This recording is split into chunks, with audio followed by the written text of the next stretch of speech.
Hi, my name is Rebecca Grappo, and I'm excited to propose to NATSAP a very special presentation on the unique challenges of working with international families. Brian Lipinski of Second Nature and I have teamed together for many years to work with various international students and their families in therapeutic settings.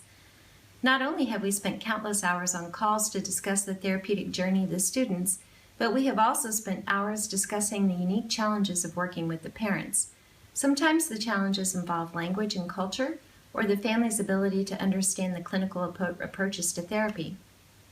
Other times, families are resistant to the therapeutic process or must be educated about what to expect. Planning for transition to aftercare as well as selecting the next therapeutic setting is another hurdle that must be overcome. These are not the only challenges. Working through visa issues when the stakes are high, transport, language issues when the family doesn't speak the same language together or the language of the therapist can present huge obstacles to communication. Factor in the time zones when the families are halfway around the world, or living in war zones, or with the parent who is constantly traveling, and it's hard to even make that connection for communicating.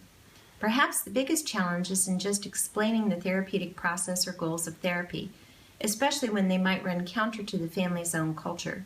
Setting boundaries and finding common ground when it comes to parenting values are often other hurdles. Brian and I are also really interested in hearing the life stories of the students themselves. They often have complicated stories, so how can the therapist and educational consultant seek to draw out the unique life story of each individual student? And how can these stories be used therapeutically to help unravel and address the presenting issues while remaining culturally sensitive and appropriate? In this session, we will present an overview of some of the common issues we have dealt with, and then use case studies to illustrate how some of these challenges were managed. We will present treatment success stories, as well as some endings that did not go as planned.